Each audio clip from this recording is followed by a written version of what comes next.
ची भेट घेण्यासाठी गेलेत। एक मोठी बातमी समोर येते। पहलगाम मधील दहशतवादी हल्ल्यानंतर सुरक्षा दलांनी जम्मू आणि काश्मीर मधील किश्तवाड़ जिल्ह्यात शोध मोहीम तीव्र केली आहे, जेणेकरून तिथे अजूनही उपस्थित असलेल्या दहशतवाद्यांना लवकरात लवकर यमसदनी धाडता येईल म्हणून ही मोहीम सुरू करण्यात आली आहे। काही महिन्यांपूर्वीच सुरक्षा दलांनी येथे 3 पाकिस्तानी दहशतवाद्यांना ठार मारलं होतं। तर आता काही दहशतवादी तेथून पळून जाण्यात यशस्वी झाले होते, परंतु त्यांना मारण्यासाठी सुरक्षा दल या घनदाट जंगलात सतत शोध मोहीम राबवत आहेत, जेणेकरून या दहशतवाद्यांना लवकरात लवकर मारता येईल असा त्यामागचा उद्देश आहे। या संदर्भातील अधिक माहिती आपले प्रतिनिधी प्रशांत लीला रामदास यांच्याकडून घेऊयात। प्रशांत,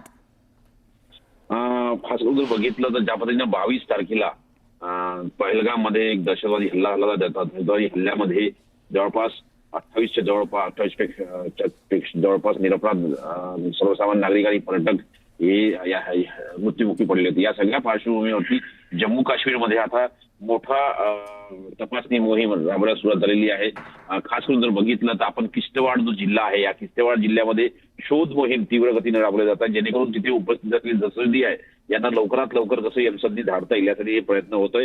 आपल्याला माहिती असेल जर किश्तवाड़ जिल्ह्याबद्दल जर आपल्याला माहिती करून घ्यायची असेल तर गेल्या काही दिवसापूर्वी 3 पाकिस्तानी दहशतवाद्यांना इथे मारले होते आणि त्यातील काही जण इथून पळून जाण्यात यशस्वी झाले होते। ते पुन्हा याच जंगलात परतल्याची माहिती सुरक्षा दलांना मिळाली। त्यानंतर आता घनदाट जंगलात शोध मोहीम युद्धस्तरावरती सुरू आहे, जेणेकरून दहशतवाद्यांना लवकरात लवकर मारता येईल अशा प्रकारची माहिती प्राप्त झाली आहे। स्टुडिओ तर प्रशांत, काश्मीर मधील किश्तवाड़ जिल्ह्यात ही शोध मोहीम तीव्र करण्यात आली आहे। भारताकडून अनेक राजकीय देखील पावलं उचलण्यात आलेली आहेत। या संदर्भात काय अधिकची माहिती आहे? किती जण अजून सापडले तिथे? नाही, खास करून जर बघितलं आपण तर ज्या पद्धतीनं माहिती मिळते, एकीकडे खास करून सुरक्षा दलाच्या वतीनं युद्धस्तरावरती भारतीय लष्कर असो, निमलष्करी दल असो आणि सोबतच जर बघितलं जम्मू काश्मीर पोलीस असो, या तिघांच्याही संयुक्त विद्यमाने ऑपरेशन राबवलं जात आहे। ऑपरेशनमध्ये ठिकठिकाणी एकीकडे पहलगामच्या जंगलामध्ये ऑपरेशन सुरू आहे, दुसरीकडे उरीच्या जंगलामध्ये ऑपरेशन सुरू आहे, आता तिसरं ऑपरेशन एक किश्तवाड़च्या जंगलामध्ये सुरू आहे। आणि जे दहशतवादी संख्या जर बघितली, जसं आपण उल्लेख केला होता 120 पेक्षा जास्त जे दहशतवादी आहेत त्यापैकी 110 दहशतवादी जे आहेत हे पाकिस्तानी आहेत। त्यामुळे या दहशतवाद्यांना निश्चितपणे पाकिस्तानात परत धाडावं किंवा भारतीय भूमीमध्ये त्यांना यमसदनी धाडावं अशा प्रकारचे प्रयत्न असणार आहे। त्यामुळे तुर्तास तुम्ही असे हा एक मोठी ब्रेकिंग न्यूज समोर येते। शिवसेना उद्धव बाळासाहेब ठाकरे पक्ष सर्व पक्ष बैठकीला दांडी मारणार का हा सवाल उपस्थित केला जातोय।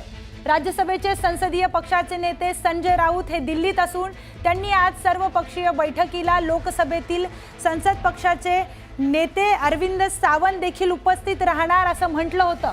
मात्र आता खुद्द अरविंद सावंत यांनी काही अपरिहार्य कारणामुळे सर्व पक्ष बैठकीला उपस्थित राहता येणार नाही असं म्हटलंय। संसदीय कामकाज मंत्री किरण रिजिजू यांनी हे सांगितलं। त्यामुळे आता शिवसेना उद्धव बाळासाहेब ठाकरे पक्षाच्या वतीने बैठकीला कोण उपस्थित राहणार हा प्रश्न उपस्थित होतोय।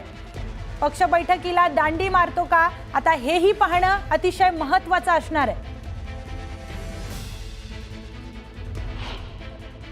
आमच्या पक्षाकडून नक्कीच तिथे उपस्थित राहील, पण आम्ही सांगतो की जे निर्णय सरकार घेईल त्या निर्णयाला आमची सहमती असेल। जे निर्णय या काळामध्ये संकटाच्या काळामध्ये सरकार घेणार आहे किंवा घेऊ इच्छिते त्याला एक राष्ट्र म्हणून आमच्या भावना, आमच्या संवेदना या सरकारबरोबर आहे। त्याच्यामध्ये कोणते मतभेद असण्याचं कारण नाही। तर या संदर्भात अधिक माहिती आपण आपले प्रतिनिधी प्रशांत लीला रामदास यांच्याकडून घेणार आहोत।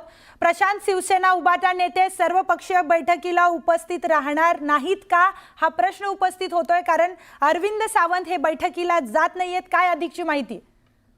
खास करून केंद्र सरकारच्या वतीनं आज सर्वपक्षीय बैठकी बोलवण्यात आली आहे। सायंकाळी 6 वाजता ही बैठक होणार आहे। केंद्रीय संरक्षण मंत्री राजनाथ सिंह हे बैठक घेणार असल्याची माहिती पुढे आली आहे। याच बैठकीमध्ये जयशंकर हे देखील उपस्थित असतात, जे परराष्ट्र मंत्री आहे। या बैठकी पक्षामध्ये सर्व पक्षीय नेत्यांना आमंत्रित करण्यात आलं होतं, पण सध्या जर बघितलं आपण संसदीय पक्षाचा दौरा हा सुरू आहे, त्यामध्ये अरविंद सावंत हे पॉंडिचेरीला असल्याची माहिती पुढे आलेली आहे। त्यामुळे त्यांनी किरण रिजिजू संसदीय कामकाज मंत्री आहे त्यांना एक प्रकारे पत्र लिहून त्यांना दिलगिरी व्यक्त केली. त्यांनी म्हटलं की अपरिहार्य कारणामुळे मी उपस्थित राहू शकत नाही. पण महत्वाचं म्हणजे ज्या पद्धतीने संजय राऊत यांनी सकाळी स्पष्ट केलं होतं की निश्चितपणे लोकसभेतील संसदीय पक्षाचे नेते जे अरविंद सावंत हे या बैठकीला उपस्थित राहतात. त्यामुळे आता पाहावं लागेल की या शिवसेना उद्धव बाळासाहेब ठाकरे पक्षाच्या वतीनं या बैठकीला दांडी मारली जाते की त्यांच्या वतीने कुठला एखादा प्रतिनिधी सहभाग होते, हे अतिशय महत्वाचं असणार आहे. सुवर्णा. नक्कीच प्रशांत.